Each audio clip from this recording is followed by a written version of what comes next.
Bismillahirrahmanirrahim. Assalamualaikum warahmatullahi wabarakatuh. Waalaikumsalam warahmatullahi Waalaikumsalam wabarakatuh. warahmatullahi wabarakatuh. Bismillahirrahmanirrahim. Wassalatu wassalamu ala rasulillah wa ala alihi wa sahbihi wa mawalah. La hawla wa la quwata illa billah. Puji syukur alhamdulillah, sama-sama kita panjatkan kehadirat Allah Subhanahu wa taala atas limpahan rahmat, nikmat karunia-Nya kepada kita semua. Alhamdulillah, pada pagi yang berbahagia ini kita bisa bersua, bertatap muka walau melalui dunia maya, yaitu jimit, namun hati kita tetap menyatu, menatap masa depan yang penuh cemerlang. Selawat dan salam tetap terlimpah kepada uswah, contoh tauladan kita sepanjang hayat kita adalah Nabi besar Muhammad Sallallahu Alaihi Wasallam. Allahumma shalli ala sayyidina Muhammad. Yang sama-sama kita hormati, yang kita cintai, Bapak dosen, Bapak Ridwan Saharan SPD MPD, dan anak-anakku yang cantik-cantik dan ganteng luar biasa. Apa kabar semuanya? Baik. Alhamdulillah sehat Pak. Baik, Pak. Baik. Ya, kelihatannya kurang kompak dan semangat. Ketika Pak Safar tanyakan apa kabar semuanya, jawab dengan kompak, alhamdulillah, luar biasa, Allahu Akbar. Nah, Allahu Akbar itu dikepalkan tangan. Setuju anak-anak? Setuju. Alhamdulillah. Siap. Apa kabar semuanya anak-anakku yang cantik dan ganteng? Alhamdulillah. Luar biasa. Allahu Akbar. Wah, sekali lagi nih, masih kurang siap, masih kurang fokus kelihatannya. Ada Mas Wahyu dan yang lainnya. Ya, sekali lagi. Apa kabar semuanya anak-anakku yang cantik-cantik dan ganteng luar biasa? Alhamdulillah. Luar biasa. Allahu Akbar. Tepuk tangan buat kita semua.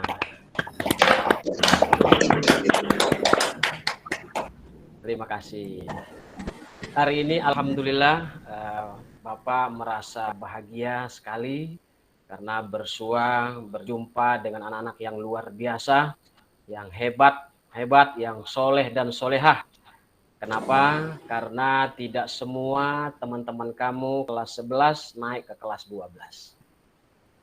Artinya kamu menjadi siswa kelas 12 itu sudah luar biasa, anak-anak pilihan sebagai generasi penerus perjuangan bangsa.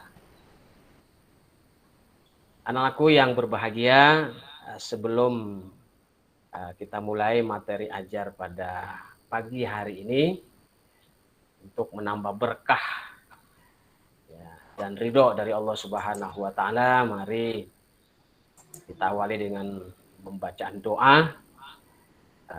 Karena ini pertemuan perdana, Pak Safar lihat di absen ketua kelasnya Pak Wahyu, Mas Wahyu, mohon maaf. Jadi silakan pimpin doa, sekaligus nanti dilanjutkan semboyan belajar. Silakan Mas Wahyu. Baiklah, saya izin memimpin. Marilah teman-teman kita berdoa menurut agama dan kepercayaan masing-masing agar kegiatan pada hari ini berjalan dengan lancar. Berdoa dimulai. Bismillahirrahmanirrahim.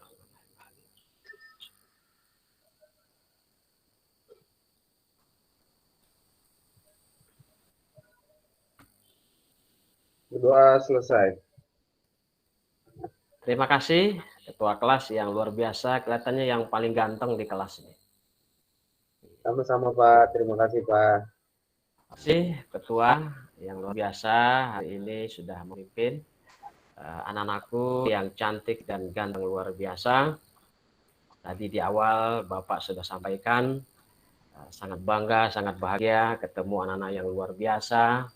Ya, pada pertemuan perdana ini Sungguh kebahagiaan yang tiada terhingga. Semoga pertemuan perdana ini membawa keberkahan dan ridho dari Allah Subhanahu wa Ta'ala. Anak-anakku yang luar biasa, ada pepatah mengatakan tidak kenal maka tidak sayang, tidak sayang maka tidak cinta. Perkenalkan, Pak Safar adalah guru BK kamu yang baru di kelas 12. Di sini sudah mengajar kurang lebih 21 tahun dan termasuk guru yang paling ganteng. Kenapa? Ya, karena guru BK-nya ada 3, 2-nya cewek, hanya Pak Safar sendiri yang cowok. Itulah kegantengan yang luar biasa selama 21 tahun. Setuju tidak? Setuju, Pak. Setuju, Pak. Nah, baik. Untuk lebih jauh kita perkenalkan diri. Profil singkat. Jadi anak-anakku di masa COVID-19 ini banyak hambatan, banyak kendala. Nah, ketika menjalankan kewajiban seorang guru BK atau konselor, ada hak konseli anak-anakku semua kelas 12 terhadap Bapak tentang layanan pribadi, bidang pribadi, sosial, belajar, dan karir. Karena tidak menentukan situasi dan kondisi, maka kamu bisa menghubungi Bapak melalui surat elektronik, melalui Gmail atau mobile, WhatsApp, kemudian WeChat, ya, dan dunia Instagram. Itu bisa kamu akses, sampaikan. Ya. Namun ketika ada yang memang langsung ketemu tatap muka, maka kita perlu ada proses janjian.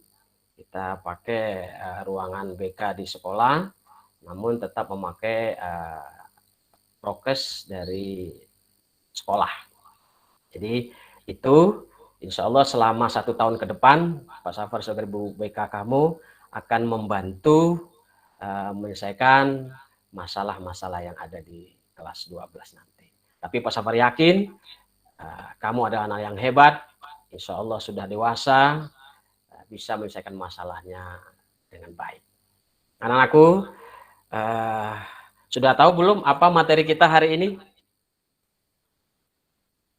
Belum, Pak. Belum, Pak.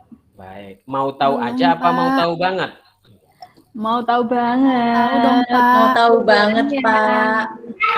Baik.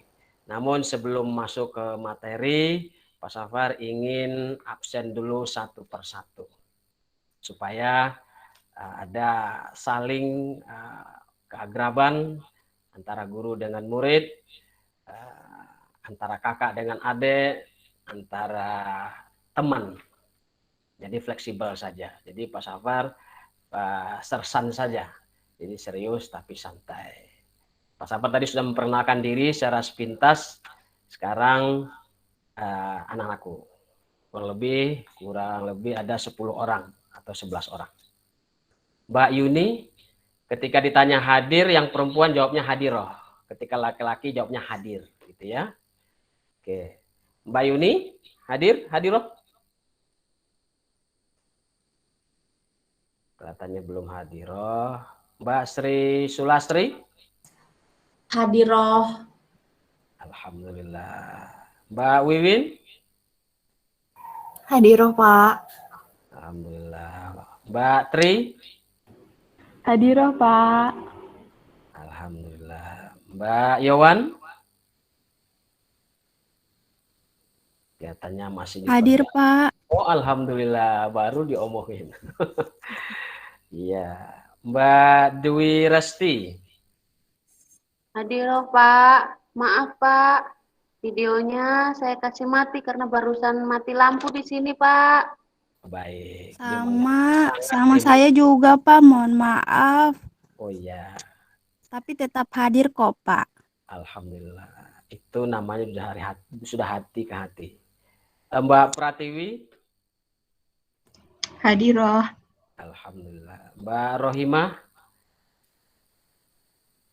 Hadiroh, Pak. Alhamdulillah. Mbak Siti Hasanah.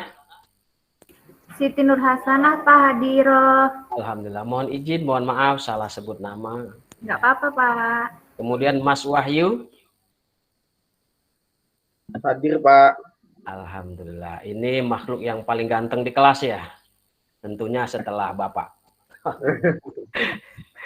Baik anak-anakku yang cantik-cantik dan ganteng luar biasa, materi kita hari ini adalah memahami dunia kampus dan jalur masuk PTN. Ini sama sulitnya ya, memahami tentang perasaan dan hati seorang perempuan. Semakin dipahami, semakin didalami, maka semakin mencintai dan semakin terhanyut di dalamnya. Begitu juga dengan memahami tentang dunia kampus. Karena lanjut studi adalah sesuatu hal yang luar biasa. Di agama kita diajarkan ya, utlubul ilma minal mahdi ilal lahdi. Jadi tuntutlah ilmu itu dari kecil sejak lahir sampai ke liang lahat. Maka anak-anakku, Bapak ingin bertanya, ayo di kelas ini siapa yang ingin melanjutkan studi? Tunjuk gigi, tunjuk tangan. Saya, Pak. Saya Pak. Saya Pak Tri. Tri. Oh, Masya Allah, luar biasa. Jadi ternyata hampir 60% ini lanjut studi ya. Luar biasa. Iya dong, Pak. Baik, karena biasanya kelas 12 itu galaunya itu ada 4 biasanya. Pertama, ingin kuliah. Kedua, ingin bekerja. Ketiga, ingin kerja sambil kuliah. Yang keempat, itu biasanya ingin menikah. Ya. Tapi ada juga yang kelima nih jarang. Jadi kuliah dan menikah. Jadi dapat ijazah dan ijabsah. Itu biasanya. Jadi mudah-mudahan kelas ini ya, kira-kira dan hasil observasi barusan ini mayoritas ternyata ingin lanjut studi. Setuju ya? Oke. Ya Pak. Tujuan materi kita pada hari ini adalah tadi Pak Saur sampaikan memahami tentang seluk-beluk perguruan tinggi itu memang sangat sulit, tidak mudah, butuh energi, butuh spiritual yang positif untuk memahaminya, untuk mendalaminya. Sama ketika kamu masa puber ini ketika jatuh cinta, ya, tertarik kepada lawan jenis, bukan kepada sesama jenis ya, itu lain cerita. Tapi kepada lawan jenis itu butuhkan perjuangan, pengorbanan, memerlukan kebermaknaan hati dalam memahami semuanya. Jadi ketika hati yang berbicara untuk ingin mengetahui sesuatu, maka hasilnya akan luar biasa. Dia akan melahirkan molekul-molekul cinta yang meledakkan prestasi di masa yang akan datang. Itu harapan Bapak nanti selama pertemuan ini. Jadi mampu menentukan pilihan yang tepat dalam melanjutkan studi, ya, dalam dan sukses mengikuti lanjutan dari apa yang menjadi cita-cita kamu.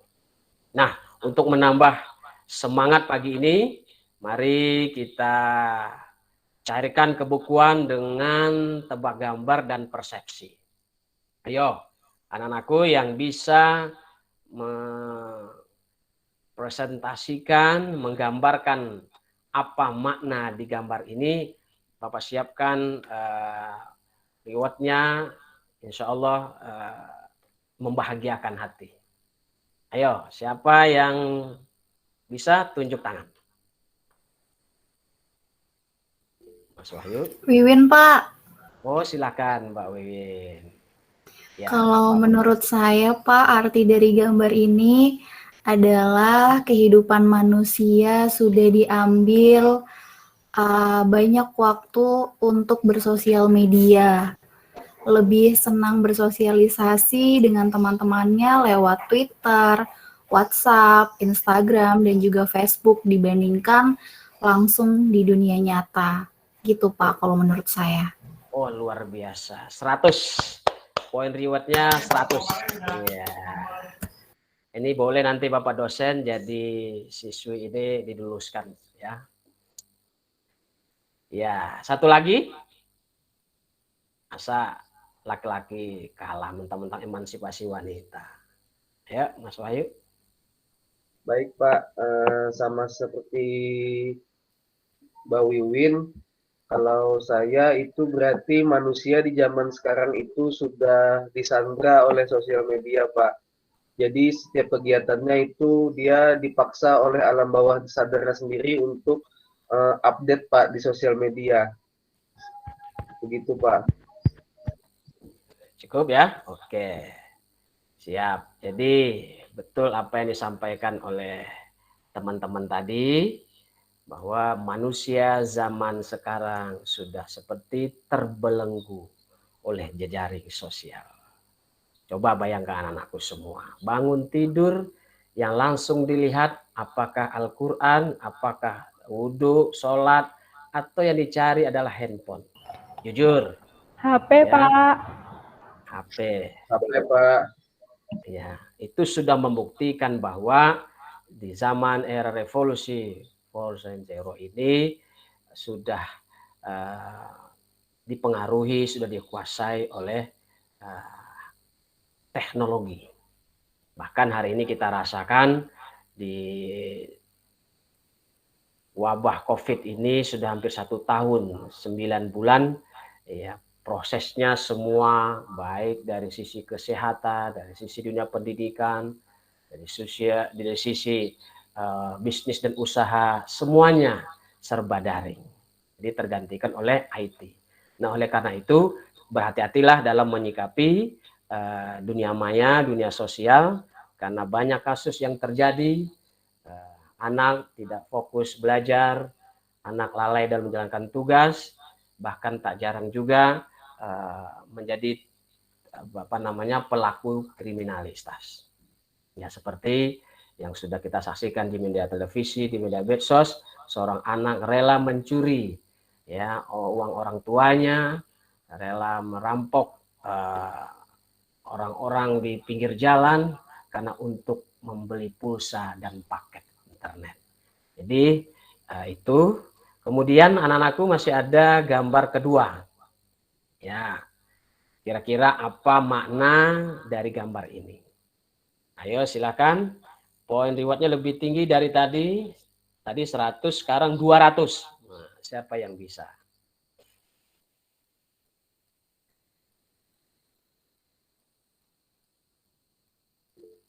Ya, silakan. Pak Rohimah.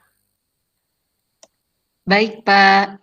Menurut saya ini menggambarkan bahwa gadget ini mengandung segala makna, banyak ilmu di sini, bisa untuk mencari informasi, bisa untuk menghitung, bisa untuk melihat waktu, bisa untuk segalanya. Itu mungkin Bapak, menurut saya. Baik, luar biasa. Ya, satu lagi, mungkin ya ada yang menyempurnakan atau menambahkan. Wiwin, Pak. Oh, Mbak Wiwin lagi ya. Wah, luar biasa. Ya, silakan. Kalau menurut saya dari gambar ini itu kayak paket nasi padang lengkap, Pak. Jadi dari satu gadget itu sudah bisa kita melakukan banyak hal. Dulu kita perlu bawa kalkulator, bawa jam, bawa kompas, bawa yang lain-lainnya. Sekarang kita cukup bawa handphone aja, itu sudah bisa memenuhi semua kebutuhan kita, Pak, sehari-hari. Menurut saya begitu, Pak. Jadi seperti masakan Padang paket komplit, Pak. Wah, luar biasa. Ternyata ada pecinta Padang ya. Oke, terima kasih. Semuanya benar. Apa yang disampaikan oleh teman-teman tadi, anak-anakku. Jadi sebagian fungsi alat-alat sudah tergantikan oleh smartphone. Jadi 200 buat anak-anakku. Jadi Mbak Wiwin udah 300 ya. Luar biasa. Oke, supaya tidak bosan, tidak ngantuk, Pak Safa tanya kabar. Kalau tanya kabar selamat pagi, jawabannya pagi. Selamat siang, jawabannya selamat pagi. Selamat malam, jawabannya diam. Bisa ya? Oke. Tolong nyalakan kameranya.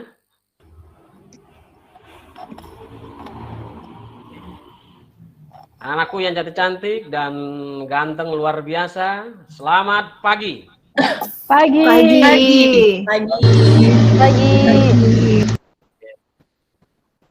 Selamat siang. Siang. Pagi. Nah, Selamat pagi.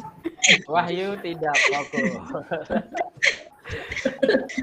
Karena aku biasanya kalau kelas itu mengelilingi meja 2 kali putaran biasanya. Oke, fokus lagi ya. Selamat malam. Siang. Siang. Siang. Masih ada yang belum fokus ternyata. Kalau selamat malam itu tidak ada suara. Diam seribu bahasa. Ya, ulang sekali lagi. Selamat pagi, jawabannya selamat pagi. Selamat siang, jawabannya selamat pagi. Selamat malam, diam. Oke. Iya. Siap ya. Anak-anakku yang cantik dan ganteng luar biasa. Selamat sore. Nggak ada, Pak. Tadi nggak ada pilihan sore, Pak. Janjinya nggak ada sore, Pak. Sudah bisa fokus. Baik. Tadi siapa ya yang jawab? Bu Rohimah, Pak. Itu rewardnya 300 sama dengan Mbak Wiwin. Wah, luar biasa. Oke, selamat pagi semuanya. Selamat pagi.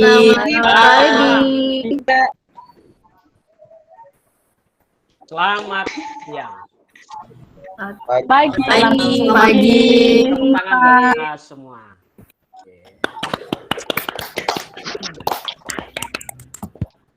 Baik, kita langsung ke pokok materi. Mohon anak-anakku mempersiapkan diri karena nanti ada uraian tugas di akhir pertemuan. Jadi anakku, berikan hatimu, perhatianmu, curahan tatapanmu untuk kesiapan menerima materi ini. Karena jangan pernah melihat konsep belajar itu unzur makola wala tanzur mangkola. Jadi jangan lihat siapa yang berbicara, tapi lihatlah apa yang dibicarakan, ilmunya apa yang disampaikan. Itu kunci sukses meraih cita-cita. Oke, anakku sudah siap? Siap, Siapa? Pak. Sudah, Pak. Baik, Pak. terima kasih.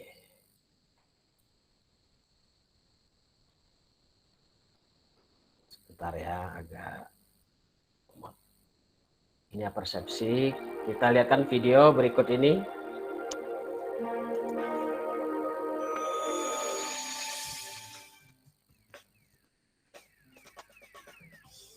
Memilih program studi atau yang disingkat dengan prodi bukan urusan mudah dan bukan persoalan yang sepele. Banyak faktor yang harus diperhitungkan dan dipikirkan. Untuk itu, alangkah baiknya untuk memahami diri. Sebenarnya apa sih cita-cita kita di masa depan nanti? Ingin jadi apa dan ingin bekerja di bidang apa?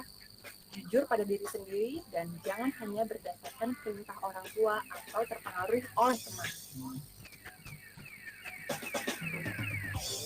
Pertimbangkan akreditasi lembaga dan program studi karena merupakan bukti otentik dari kualitas penyelenggaraan pendidikan di sebuah kampus. Pertimbangkan juga biaya kuliah dan lokasi. Nah, lokasi ini penting nih apabila kita kuliah di luar kota, maka konsekuensinya kita harus hidup sendiri dan biaya kuliah juga akan lebih tinggi. Lihat prospek kerja dari program studi yang dipilih untuk setelah lulus nanti. Apakah program studi yang diambil dapat mengantarkan kalian mendapatkan pekerjaan dan karir yang sesuai? Oleh sebab itu, pelajari dan pahami dengan seksama profil program studi yang akan kalian pilih. Oke. Anak-anakku, jadi untuk memahami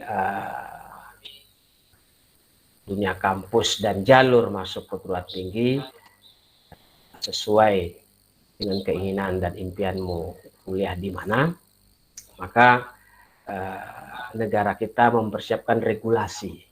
Ada 7 macam perguruan tinggi, namun setelah dievaluasi ternyata ada 5 jenis perguruan tinggi yang ada di negara kita. Pertama adalah universitas, kedua institut, ketiga sekolah tinggi, keempat akademi, dan kelima politeknik. Dari kelima perguruan tinggi ini ada perbedaan-perbedaan yang mendasar. Anak-anakku, siapa yang bisa menjelaskan apa perbedaan dari 5 perguruan tinggi ini? Ya, silakan.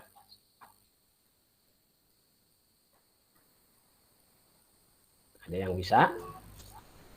Saya mau coba, Pak. Ya, Saya silakan. Astri. Siap. Iya, silakan. Pak. Jadi nanti kalau salah tolong dikoreksi ya, Pak. Siap. Jadi untuk 5 jenis perguruan tinggi itu, kalau yang pertama universitas, jadi itu adalah lembaga pendidikan yang isinya itu kumpulan-kumpulan dari beberapa rumpun ilmu, gitu. Kemudian kalau institut merupakan lembaga pendidikan tinggi yang terdiri dari satu rumpun ilmu. Contohnya Institut Pertanian Bogor, kemudian Institut Teknologi Bandung, gitu.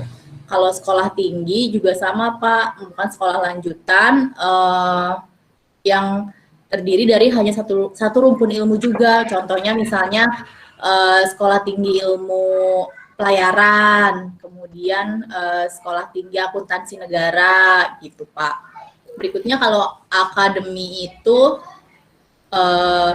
merupakan lembaga lanjutan, lembaga pendidikan sekolah lanjutan yang terdiri juga dari satu rumpun ilmu. Contohnya akademi kebidanan, akademi keperawatan, akademi kepolisian, akademi militer, gitu. Terus kalau yang politeknik merupakan lembaga lanjutan pendidikan tinggi yang terdiri dari beberapa rumpun ilmu. Jadi bisa misalnya contohnya maksudnya ada Politeknik Negeri Jakarta, kemudian ada Politeknik Ilmu Pelayaran, ada Politeknik Polimedia Kreatif kalau nggak salah gitu, Pak. Terus dari kelima ini juga berbeda jenjang pendidikannya. Kalau universitas itu bisa dari D3, S1, S2, sampai S3. Kalau institut itu bisa dari D3 sampai S1. Kalau sekolah tinggi itu dari D3 juga sampai S1. Akademi itu D1, D2, D3. Kalau politeknik juga sama. Bedanya sekarang kalau politeknik itu D1, D2, D3 dan sekarang ada D4, itu sama dengan sarjana terapan. Kira-kira itu Bapak, mohon maaf kalau ada yang keliru. Terima kasih. Sama-sama. Wah, luar biasa. Aplaus dulu dong buat Mbak Sri yang luar biasa. Kelihatannya cocok jadi asdos ini. Iya. Baik. Nah, kira-kira anak-anakku, terutama Bu Sri, kira-kira tertarik lanjut studi dari 5 institusi ini yang mana? Kalau saya tertarik ke universitas, Pak, supaya nanti saya bisa lagi. Kalau misalnya saya di universitas kan nanti saya gelarnya sarjana kalau lulus. Nah, saya itu punya cita-cita bisa sampai S2 maupun sampai S3 itu, Pak. Wah, luar biasa. Semoga tercapai ya, Mbak Sri ya. Amin, ya Allah. Oke. Ya, tadi secara sepintas itu sudah disampaikan karena waktu yang membatasi kita, jadi perguruan tinggi yang menyelenggarakan pendidikan dalam berbagai bidang ilmu. Betul sekali. Kemudian cepat saja ya.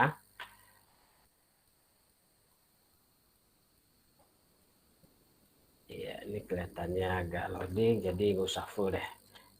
Ya, jadi universitas terdiri dari 3 fakultas kelompok IPA dan 2 fakultas kelompok IPS. Nah, untuk anak SMK, perlu kamu pahami bahwa untuk masuk di universitas dengan jalur seperti SNMPTN, itu tidak bisa kamu ambil kelompok IPA, karena SMK itu adalah kelompok IPS. Dan nanti tidak semua universitas jalur SNMPTN itu menerima lulusan dari SMK seperti Universitas Indonesia, ya, kemudian ada UGM. Karena untuk SMK ada jalur khusus dari masing-masing kampus. Nanti Bapak uraikan lebih jelasnya. Oke, jadi kemudian yang kedua adalah institut, yaitu perguruan tinggi yang menyelenggarakan berbagai bidang disiplin ilmu secara khusus. Betul disampaikan oleh teman kita tadi, ya. Dia terdiri dari 3 fakultas atau lebih yang menyelenggarakan program sarjana, diploma, masing-masing terdiri dari 2 jurusan atau lebih. Institut memenuhi syarat bisa menyelenggarakan S2, S3, dan program spesialis 1, 2. Jadi yang ketiga, sekolah tinggi. Sekolah tinggi ini umumnya ada di setiap provinsi, terutama untuk swasta. Ya, adalah perguruan tinggi yang menyelenggarakan 1 bidang disiplin ilmu. Contoh sekolah tinggi agama Islam negeri, ya, ini di bawah naungan Kementerian Agama. Nanti ini bisa dimasuki jalur SPAN PTKIN namanya, ya. Itu sekolah tinggi pertanian, sekolah tinggi ilmu ekonomi dan seterusnya. Ini untuk di Jakarta paling mudah untuk dijumpai. Hampir setiap jalan protokol itu ada kampus sekolah tinggi. Ya, sekolah tinggi itu terdiri dari 2 jurusan atau lebih, ya, yang menyelenggarakan program diploma D1, D2, D3, dan D4. Nah, sekolah tinggi yang memenuhi syarat bisa menyelenggarakan program spesialis. Ya, 1, 2, program sarjana S1, program magister, dan program doktor S3.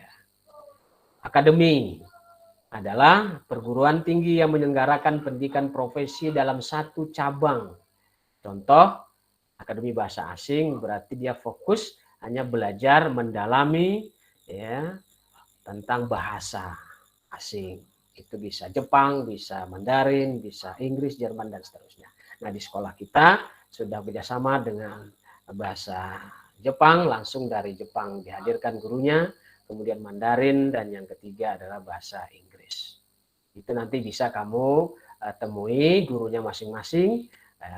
Tadi rahasianya cintai dari hati. Jangan lihat orangnya, tapi lihat ilmunya dan lihat apa yang disampaikan. Kemudian akademi terdiri dari atas 1 jurusan atau lebih yang menyelenggarakan program diploma D1, D2, D3. Dan ini adalah kampus ilmu terapan kalau istilah lainnya, karena lulusannya dibekali 2 sertifikat biasanya, 2 ijazah. Ada sertifikasi profesi dan formalitas, ijazah yang sah begitu dari pemerintah. Kemudian politeknik adalah ini juga kampus terapan, yang dimana lulusannya mendapatkan 2 ijazah, ya. Jadi ijazah yang sah keilmuan dan ijazah sertifikasi profesi. Jadi lulusannya langsung siap bekerja. Karena hampir semua perusahaan sekarang menerima calon karyawan, ya, atau passing grade-nya itu melihat sertifikasi profesinya. Jadi tidak ada lagi tempat untuk mentraining karyawan baru. Jadi langsung siap bekerja. Itu ada politeknik negeri, ada negeri swasta, ada Medan, dan hampir semua provinsi ada 1. Kalau di Jakarta itu politeknik negeri ada 2, ada Politeknik Negeri Jakarta dan Politeknik Media Kreatif. Itu di UI dan di sebelah UI kampusnya. Kemudian politeknik terdiri dari 3 jurusan, ada D1, D2, D3, D4, ya. Ini ada 1 kementerian tentang diploma D4 ini ada tentang ilmu komunikasi, itu yang ada di Jogja. Itu nanti kamu bisa berselancar di dunia maya, di websitenya tentang kampus tersebut. Nah, status perguruan tinggi ini pemerintah menyarankan, ya, carilah, masuklah perguruan tinggi minimal akreditasinya B, ya. Karena ini untuk memenuhi syarat menunjang karirmu kelak, ya. Jadi kalau di bawah itu kamu harus teliti, ya, jangan diambil, ya, karena biasanya ada tingkat stres yang tinggi untuk masuk perguruan tinggi negeri, gagal berbagai jalur sudah tempuh, namun masuk di swasta. Nah, sehingga tidak ibaratnya terlupakan akreditasinya, tahu-taunya akreditasinya bukan B, baru terdaftar. Nah, ini nanti endingnya tidak membahagiakan. Jadi anak-anakku mohon teliti tentang status perguruan tinggi tersebut. Nah, perguruan tinggi ada 3 kelompok, ada PTN, ada PTS, ada PTK. Jadi anak-anakku nanti bisa melihat kira-kira ada gambaran bayangan nih. Saya nanti mulai studi mau kuliah di mana ya, di kampus mana ya. Nah, itu sudah punya gambaran. Nah, namun di sini kamu harus kembangkan karena pengalaman dari alumni terlalu fokus ya dengan kaki satu hanya PTN saja, tapi tidak berdiri di kaki kedua PTS. Karena PTS sekarang ini saat ini tidak jauh bahkan lebih baik daripada PTN. Jadi kamu harus mampu melihat ya. Jadi saya persarankan mumpung masih ada waktu ya berdirilah di 2 kaki, jangan 1 kaki. Karena kalau perguruan tinggi swasta memang biayanya mahal. Ya. 2 kali bahkan 3 kali lipat dari perguruan tinggi negeri. Tapi ada program beasiswa. Nah, program beasiswa itu diberikan sebelum pengumuman kelulusan penerimaan di PTN. Oleh karena itu, ambil kesempatan ini sebagai cadangan. Jadi ibaratnya jadikan aku yang kedua. Yang pertamanya adalah tetap PTN. Paham ya anak-anakku ya? Paham, Pak. Oke, kita supaya tidak ngantuk, kita yel-yel lagi. Ya, selamat pagi, selamat siang, selamat malam. Yang salah menjawab akan kena hukuman terjun dari lantai itu. Oke, selamat siang anak-anakku semua. Selamat pagi. Selamat pagi. Selamat pagi anak-anakku semua. Selamat pagi. Selamat malam anak-anakku semua. Alhamdulillah. Tepuk tangan buat kita semua. Selamat siang. Fokus.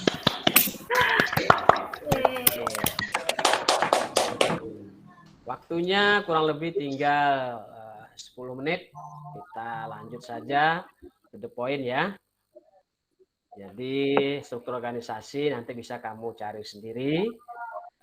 Kemudian mengenai organisasi dipimpin oleh rektor, ada ketua, ada dekan, wakil ketua, dan seterusnya. Ini biasa. Sistem perkuliahan ini di negara kita dikembangkan 2 saja, ada sistem SKS, sistem paket. Nanti mana kamu yang paling suka, tapi kalau negeri itu biasanya pakai sistem SKS. Tapi kalau swasta kebanyakan sistem paket, karena itu lebih memudahkan mahasiswanya. Karena waktu di perkuliahan di swasta itu memang ada kelas karyawan, ada kelas khusus, dan ada kelas reguler. Nah, itu biasanya banyakkan pakai yang paket. Karena kenapa? Memudahkan dosen, memudahkan mahasiswa. Karena dosen biasanya menyambi juga di kampus swasta. Jadi hanya tinggal mengajar saja. Jadi semester ini mata kuliahnya apa dan itu ditentukan. Tapi kalau SKS siswa yang menentukan. Nah, ini biasanya kenapa jadi mahasiswa abadi itu karena salah dalam perhitungan dalam SKS. Nah, gitu ya. Nah, jadi ada yang 4 tahun, ada yang 5 tahun, ada yang 6 tahun. Zaman Bapak dulu bahkan ada yang 10 tahun baru selesai S1-nya. Karena terlalu santuy. Ya, selalu santai, lagu pantai, nyanyian pantai, suka main di pantai. Jadi ya 10 tahun nggak kelar-kelar. Nah, jadi dengan sistem paket memudahkan itu. Kelihatannya ketawa ini pengalaman ya. Just kidding. Ya, fungsi SKS sudah, kita lanjut to the point ya. Jalur-jalur masuk. Ya. Jadi jalur masuk perguruan tinggi itu ada 9. Ada berapa anak-anak? Ada 9, Pak. Oke. Jadi ada 9 Pak. yang harus kamu pahami dengan baik ya. Agar tahun ini kamu benar-benar masuk di perguruan tinggi idaman, impian ya yang kamu inginkan. Pertama adalah jalur NAS 6 PTN. Ini jalur undangan atau jalur rapor. Jadi semua perguruan tinggi negeri Ya, itu satu pintu, ya, disebut dengan LTMPT. Jadi satu lembaga yang ditunjuk untuk menjadi panitia perekrutan mahasiswa baru, calon mahasiswa baru. Adalah kepanjangan dari seleksi nasional masuk perguruan tinggi negeri. Ini merupakan pola seleksi nasional berdasarkan prestasi nilai rapor semester 1 sampai semester 5. Nah, jadi kira-kira nanti dibuka bulan Januari atau Februari karena rapor kamu kan masih semester 4. Semester 5-nya masih berjalan, nanti nunggu sampai Desember. Jadi ketika sudah masuk biasanya dibuka antara Januari atau Februari. Jadi untuk kamu nggak usah repot-repot, jadi ini sudah langsung di PDE data, bank data, nilai dari sekolah masuk ke kementerian, itu diolah, kamu nanti hanya menunggu password sama username-nya. Jadi kamu nanti bikin akun, sehingga kamu memilih berselancar mau kampus mana, prodi apa. Tapi ingat untuk SMK dibatasi, jangan pernah mengambil kelompok IPA atau saintifik atau saintek ya. Jadi ambil sosum saja. Ya. Jadi itu 6 PTN adalah jalur non tes, jalur raport, dan ini gratis, tidak berbayar. Yang kedua SBM PTN atau istilah sekarang adalah UTBK. Adalah kepanjangan dari seleksi bersama masuk perguruan tinggi negeri. Intinya adalah jalur tes tertulis dan berbayar. Kalau tahun lalu itu berbayar 200, ya, itu bisa mengikuti tes 2 kali, ya. Jadi dari hasil tes itulah yang akan kamu, mana yang terbaik itu yang menjadi tolak ukur untuk memilih sesuai apa yang kamu inginkan. Jalur mandiri, nah ini jalur mandiri ini kesempatan yang luar biasa buat anak SMK, buat kita ini, karena jalur penerimaan mahasiswa diselenggarakan secara khusus oleh panitia dari perguruan tinggi penyelenggara. Jalur ini setiap perguruan tinggi negeri memiliki nama dan sistem penerimaan yang berbeda-beda. Waktu penyelenggaraan seleksi mandiri ini juga beragam. Ada perguruan tinggi yang pelaksananya sebelum SBM atau senam ayah SBM PTN, dan ada setelahnya. Sederhananya, siswa harus rajin mengakses internet, ya, seperti UI itu ada dengan SIMAK UI-nya. Nah, ini anak SMK, 80% itu anak SMK.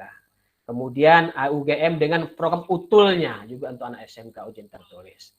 Ya, dan lain-lain. Jadi itu untuk kita punya kesempatan. Namun memang biaya pendidikannya memang agak lebih mahal ketimbang jalur SNMPTN dan SBMPTN. Ini gitu kira-kira. Yang keempat, kelima, keenam, ya, SNMPN ini adalah seleksi nasional masuk Politeknik Negeri. Ini adalah cocok untuk anak SMK, ya, seluruh kelompok SMK, karena ini adalah ilmu terapan. Lulusannya dapat 2 ijazah dan sertifikasi profesi. Ini yang dicari dan dibutuhkan oleh dunia industri saat ini. Jadi lulusannya siap bekerja, ya. Jadi siap pengabdian. Jadi tanpa di training terlebih dahulu. Itulah kelebihan politeknik. Itu di seluruh Indonesia ada politeknik. Di Jakarta ada 2. Tapi untuk swasta itu banyak sekali. Hampir semua provinsi ada. Seperti di Tadulako, kemarin teman kita menyampaikan ada poligon. Nah, kalau kita mikirnya poligon itu kan sepeda di Jakarta. Ternyata itu singkatan Politeknik Negeri Gorontalo. Luar biasa. Siapa ya teman kita dari Gorontalo ya? Mbak siapa kemarin ya? Mbak Yohan, Pak. Wah, Mbak Yohan yang luar biasa, yang lucu dan sangat energik, luar biasa. Poligon ya. Jadi Politeknik Negeri Gorontalo. Jangan salah ya. Jadi aku bisa ambil kesempatan yang baik. Kemudian SBMPN adalah yang tadi SNMPN sama dengan SNMPTN, jalur undangan, jalur raport. SBMPN sama dengan SBMPTN. Jadi jalur tes tertulis. Kemudian SPAN-PTKIN. Nah, ini cepat saja karena waktu yang membatasi. Dan PTKIN ini adalah khusus untuk perguruan tinggi negeri di bawah Kementerian Agama. ada Universitas Islam Negeri, ada Institut Agama Islam Negeri. Itu silahkan yang tertarik masuk ke sana.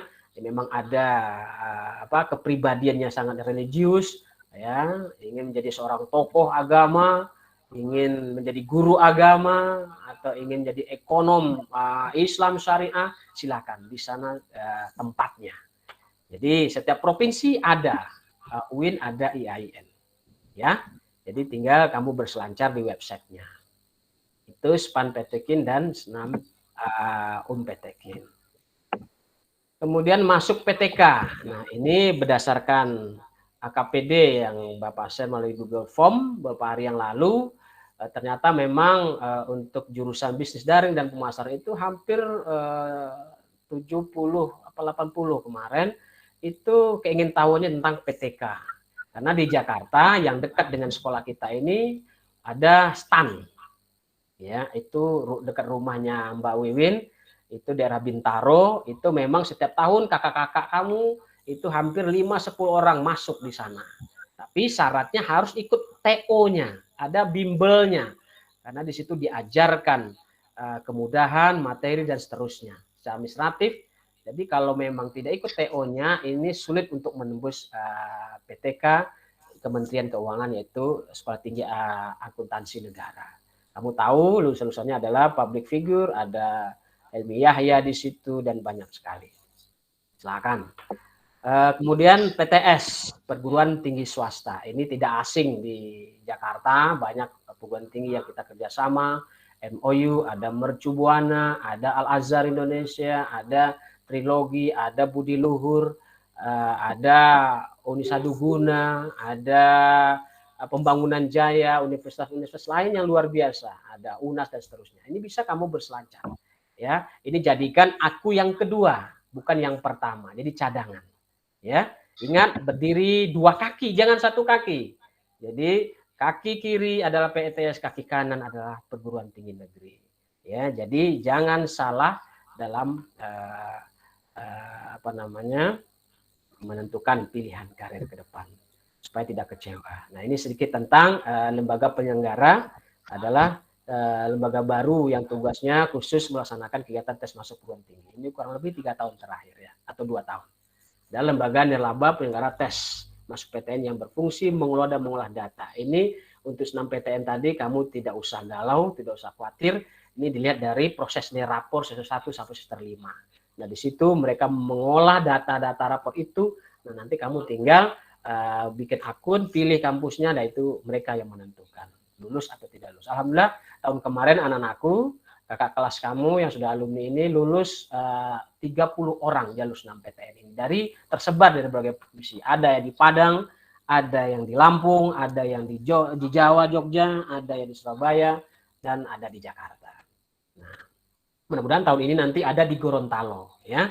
Terutama tadi Poligon. Nah, itu yang jadi primadona kita semua. Kemudian UTBK, ujian tertulis berbasis komputer, ya, untuk 2019, 2020 itu jadi modal untuk mendaftar ke salah satu PTN prodi yang kamu ingin. Nah, ini yang tidak kalah penting di sisa 5 menit ini, membuat rencana studi perguruan tinggi. Ingat, biaya menjadi penentu, menjadi penunjang, ya. Suksesnya rencana kamu, ya, untuk meraih impian. Boleh idealis, tapi ingat harus realistis, ya. Karena kalau terlalu idealis tidak realistis, biasanya banyak teman-teman atau kakak-kakak kamu tidak siap, sehingga tidak kuat mengikuti perkuliahannya, tidak sesuai dengan ekspektasi di awal, kekurangan biaya, sehingga putus di tengah jalan. Ini kan sangat disayangkan sekali. Kemudian yang kedua adalah dukungan orang tua. Jadi kamu harus bermusyawarah, harus sepakat, harus berkonsultasi, ya, seperti apa kemampuan orang tua, seperti apa kemauan orang tua, itu harus kamu pikirkan. Ya, harus disinkronkan, harus bangun komunikasi, karena kecakapan seorang pelajar, skill yang dibutuhkan di abad modern ini dengan hostnya adalah communication, mampu berkomunikasi dengan baik. Karena ada kakak kamu juga ingin kuliah di salah satu perguruan tinggi negeri yang jauh dari rumah, keluar kota, tapi dia diberikan izin oleh orang tuanya, sehingga 2 hari 2 malam tidak makan, tidak minum, tidak mau pulang. Ini jangan terjadi seperti itu, karena semuanya punya tanggung jawab dan punya risiko. Maka dukung orang tua, karena beliau adalah basically kita dalam bertanggung jawab semuanya. Jadi pastikan kalau memang trouble di situ, tidak ketemu jalannya, bawa ke ruang BK, kita samakan persepsi yang sudah-sudah, yang tadinya orang tua tidak setuju, seperti pramugari, pramugara, karena anak pertama, anak satu-satunya, karena kamu anak yang kuat dan luar biasa. Nah, setelah ketemu Pak Safar yang paling ganteng di ruang BK, maka orang tua akhirnya mendukung. Bahkan Pak Safar antar sendiri untuk tes kesehatan kulit, gigi, dan semuanya. Jadi jangan khawatir, ya. Jadi ruang BK tersedia, terbuka pintu yang lebar buat anak, buat orang tua, buat semuanya. Jadi cita-cita itu I have a dream, ini mestinya ada video lagunya Westlife. Ini sebuah kekuatan untuk menjemput impian kita. Lagunya luar biasa. Mungkin anak-anakku masih ingat, tapi karena grup ini bubar, ya padahal sangat potensial dan sangat membuming di saat itu. Oke, waktu kita sudah habis. Terakhir, perhatikan minat dan kemampuan pribadi, prestasi akademis selama di SMK, hasil tes psikologi, kemampuan sosial ekonomi, keluarga, orang tua, wali, peluang kursi pada jurusan yang dituju, lokasi letak akomodasi ke perguruan tinggi, dan sebagainya. Itu saja. Nah, ini tugas ya. Jadi silakan kamu kerjakan di buku BK masing-masing, di foto, kemudian kirim ke Google Classroom kelasnya masing-masing. Jadi Bapak tunggu waktunya sampai jam 6 sore. Ya. Nanti Bapak lihat satu persatu. Dan mudah-mudahan anakku semua bisa menyelesaikan tugas hari ini dan bermakna tentunya. Dan terima kasih. Sampai berjumpa di pertemuan berikutnya. Selamat, sukses, menjadi kakak kelas yang luar biasa. Terima kasih. Wassalamualaikum warahmatullahi wabarakatuh. Waalaikumsalam warahmatullahi wabarakatuh. Terima kasih, Pak. Terima kasih, Pak. Sama-sama. Ya, namun seperti biasa sebelum Bapak meninggalkan ruangan ini, silakan ditutup dengan doa yang dipimpin oleh sekretaris. Kelihatannya sekretaris kelas, pas saya lihat absennya itu sekretarisnya Bu Wiwin, Mbak Wiwin, maaf. Ya, silakan. Iya, Pak. Mari bersama teman-teman kita menutup kegiatan bimbingan klasikal hari ini. Menurut agama dan kepercayaan masing-masing, berdoa dimulai. Bismillahirrahmanirrahim. Berdoa selesai. Baik, terima kasih Mbak Wiwin, ketua kelas, anak-anakku semua. Sampai berjumpa. Ya, ketika ada yang kurang jelas, kita nanti evaluasi pada pertemuan berikutnya. Kita lebih mengkerucut pada jalur-jalur. Karena waktu yang batasi kita, insya Allah kita sehat, semua sehat, sukses buat kita semua. Itu saja. Terima kasih. Sampai jumpa. Terima kasih, Pak. Terima Sama-sama. kasih, Pak. Terima kasih, Pak. Terima kasih, Pak. Oke, baik, mantap. Jadi yang paling ganteng sudah Pak Sapra. Iya, oke, saya persilakan kepada Bapak Ibu yang ingin memberikan masukan dan tanggapannya berdasarkan layanan yang telah diberikan oleh Pak Sapra. Silakan Bapak Ibu.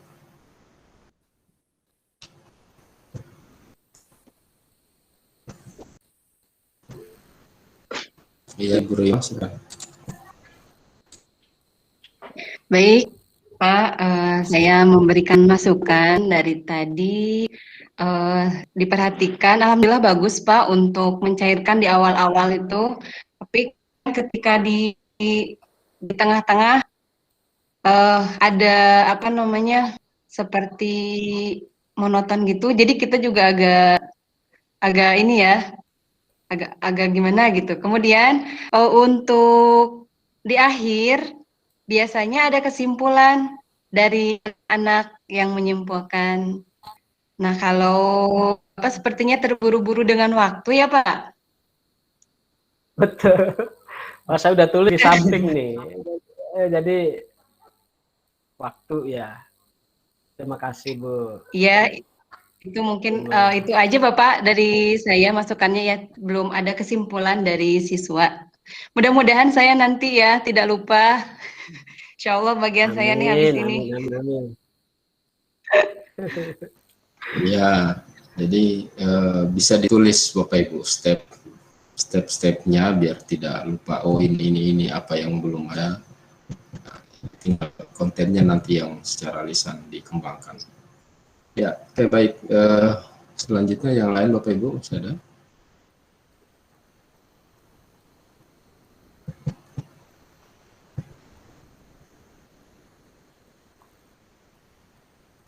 Berarti udah baik. Yang lain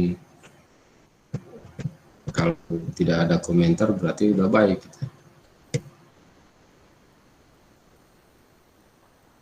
Pasaparnya udah keren Pak. Oh,